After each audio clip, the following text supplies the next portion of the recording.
Diddy Combs is expected to be arraigned on federal charges this morning following a grand jury indictment. Now, right now, the embattled rap mogul is in custody after he was arrested last night in the lobby of a luxury Manhattan hotel. And Todd Pyro has the story for us. Hey, Todd. Hey, good morning to all of you. The indictment against Diddy will be unsealed this morning, and that according to the U.S. Attorney for the Southern District of New York. Homeland Security actually taking the lead on this case. The charges against the embattled rap mogul not yet revealed. His attorney, though, telling the New York Times he believes Diddy is being charged with racketeering and sex trafficking. Diddy's lawyer giving a statement to Fox News Digital saying, quote, "We are disappointed with the decision to pursue what we believe is an unjust prosecution of Mr. Combs by the U.S. Attorney's Office. He is an imperfect person, but he is not a criminal." To his credit, Mr. Combs has been nothing but cooperative with this investigation. He looks forward to clearing his name in court. Now, his homes in Los Angeles and Miami were raided back in March in connection to a federal human trafficking investigation. The rapper also has several sexual misconduct allegations against him, all of which he has denied. Back over to you. All right, Todd, thank you very much. This is a long time coming. Yeah, it is. I mean, we've heard about this for the longest time. This case looks huge. They got the video footage from his house, his mansions. You got the accusations flying. So, and I guess he came to New York knowing this was going to happen. Yeah, let's bring in criminal defense attorney Lexi Rigdon to talk about this. Lexi, last November, his ex, her name is Cassie Ventura, sued him for sexual assault, rape, domestic violence, and sex trafficking. The next day, though, that lawsuit was settled. A few others came out accusing him of different things as well. And then last May, that video surfaced of him with his ex-girlfriend, Cassie Ventura. And I believe that was the video in the hotel, right? That's in front of the elevators. Yeah, what do you think is going to happen, and what will we learn when the indictment is unsealed today?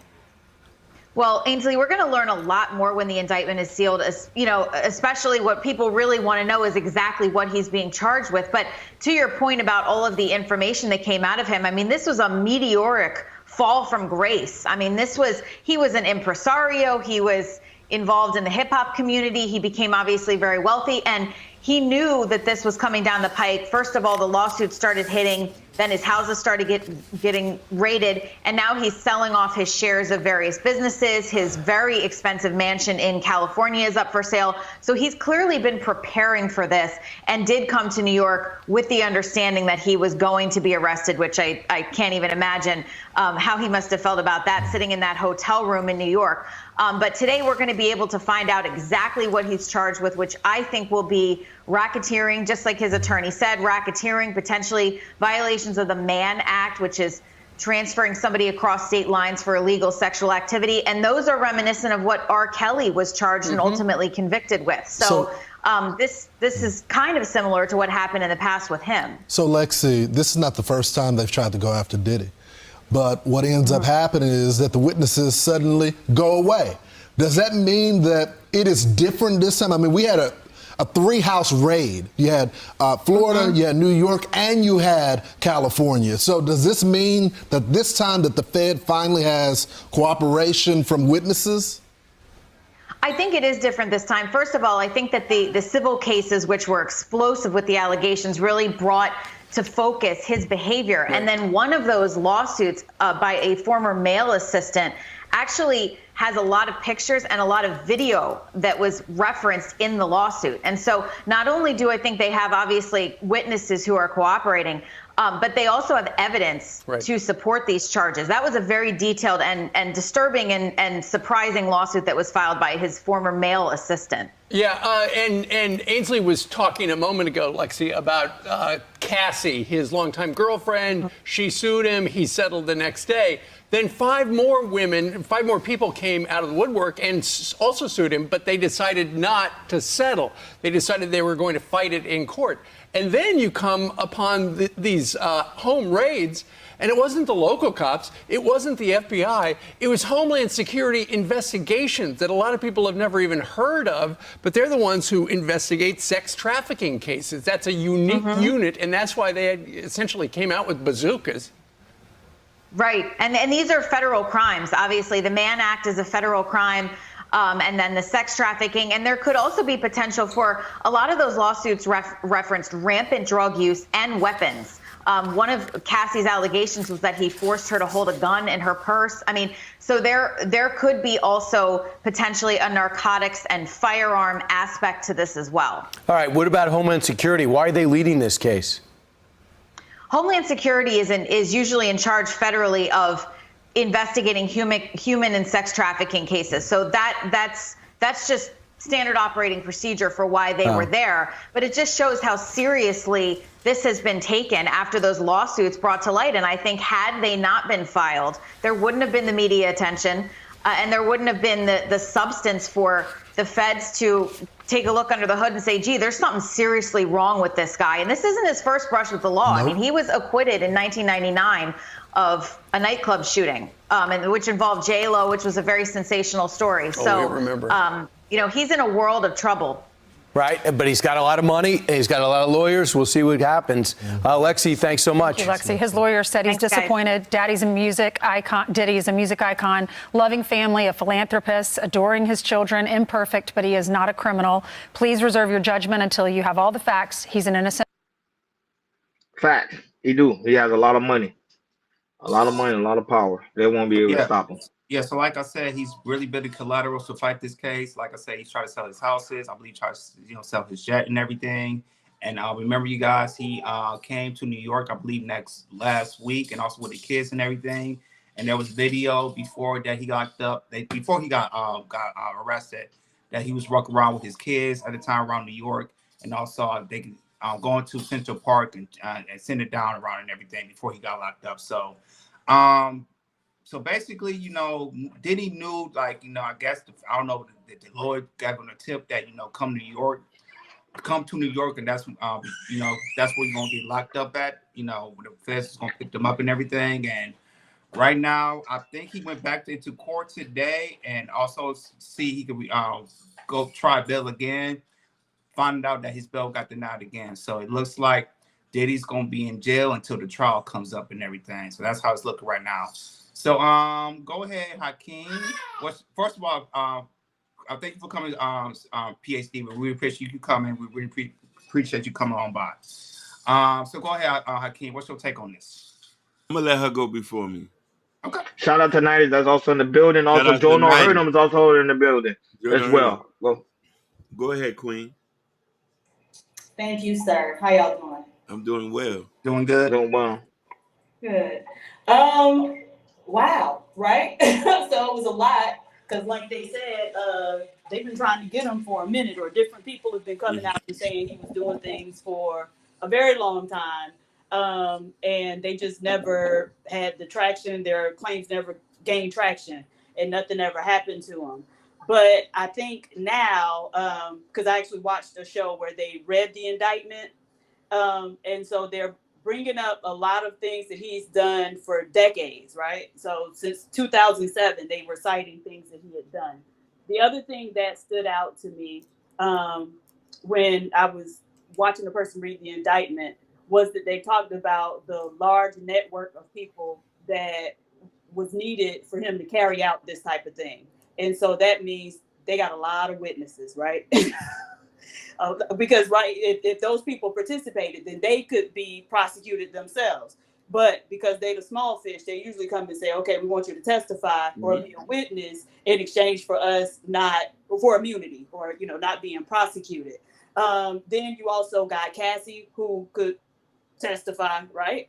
That video probably might be admissible. I don't know. I'm not a judge, so I don't know if it's admissible. But Dawn Richards, who he worked with, came out and said he did the same stuff to her. So she could be a potential witness. The male that filed a suit against him could be a potential witness. So it's going to be very difficult for him to dig himself out of this because typically the feds won't even charge you until they know they got your ass by the balls, right? So it'll be interesting to see how it all plays out.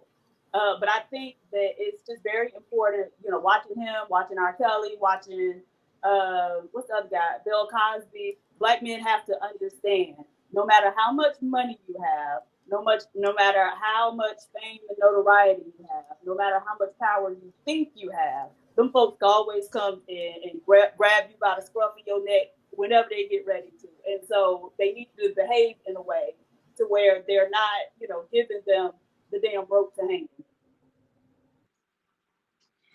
Shout out to Mr. Muhammad, that's also in the building. Shout out to you, big brother, for coming through, showing love and support. Go ahead, your commentary. I believe 100% what you say. I also want to touch in. She just eloquently said this, but I wanted to say this too. Like, men with means are able to carry things like these out. Men with means, and I do think it goes back to a perspective that we need to understand. And this is something that I was telling people today at my workhouse.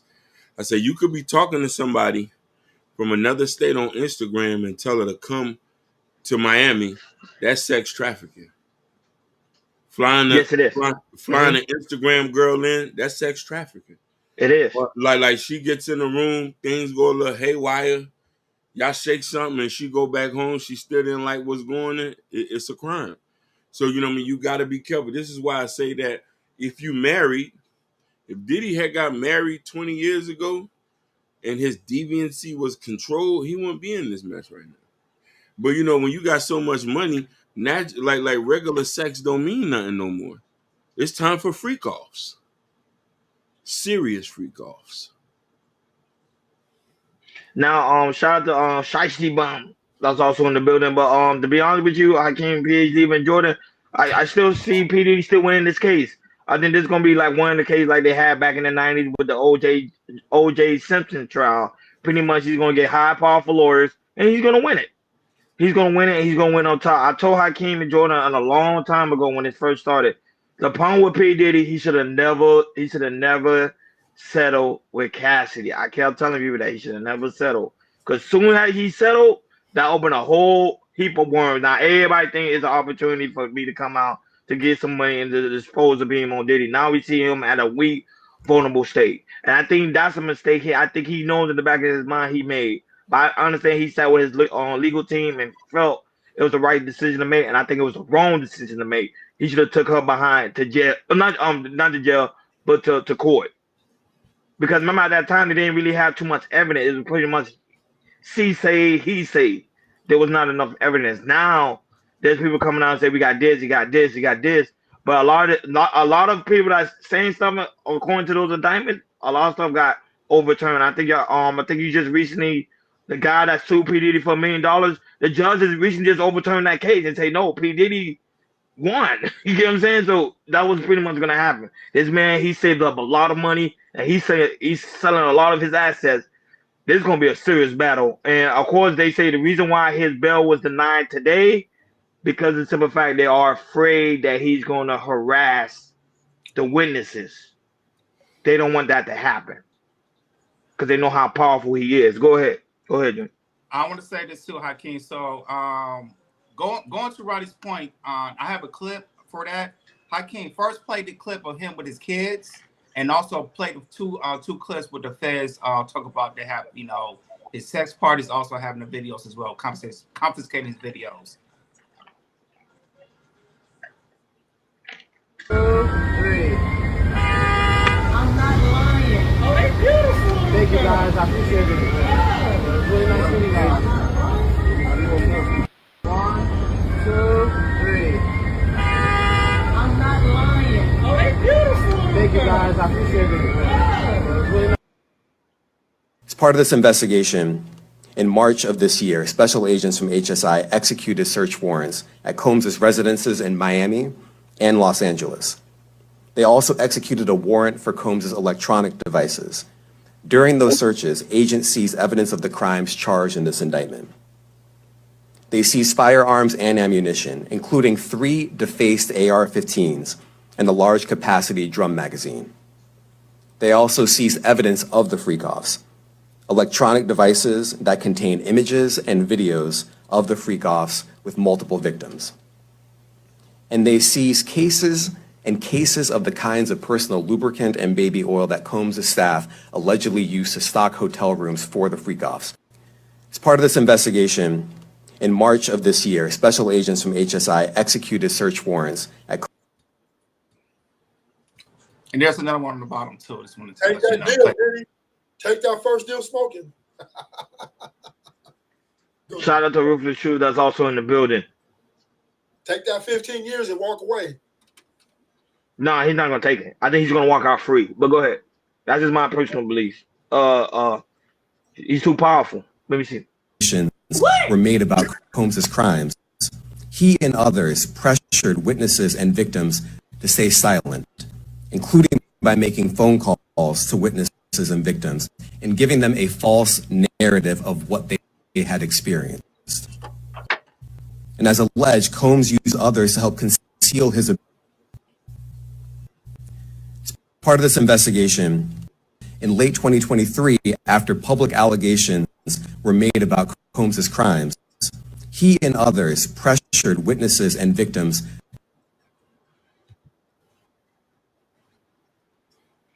I know it's hard to believe that PhD was very powerful. Go ahead, Jordan. I want to say this too, going back to Ronnie's point. So going to Ronnie said he can win this case. The thing is about that, Ronnie, if he's gonna win this case, that means a lot of people from the music industry is gonna come out that we don't know, that we haven't addressed yet. There's a lot of people who's gonna be in their tapes who's gonna come out.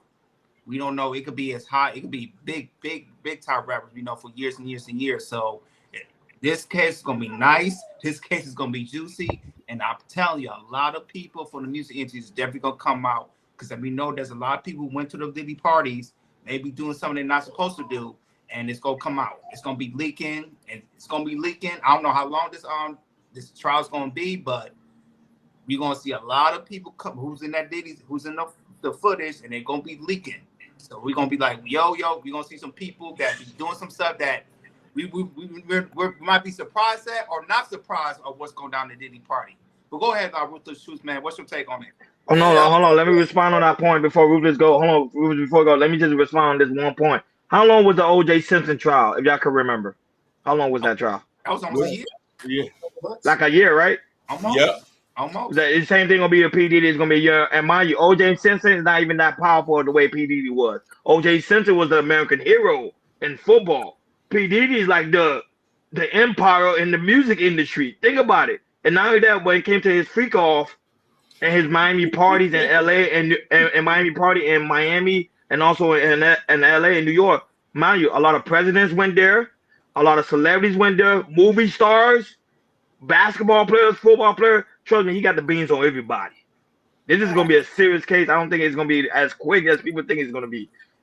Trust me, this man have evidence on everybody. Take the deal. Including your favorite Barack Obama. He actually joined one of his events as well. Barack Obama was there too as well. And T.D. Jakes. Okay. I'm telling you, he got information on everybody. Go ahead. That's fine.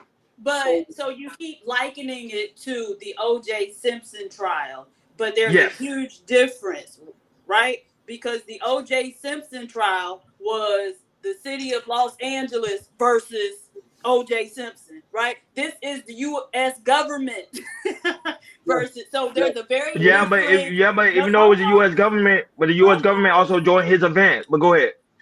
So having a state trial and a federal trial are two very different things. Oh.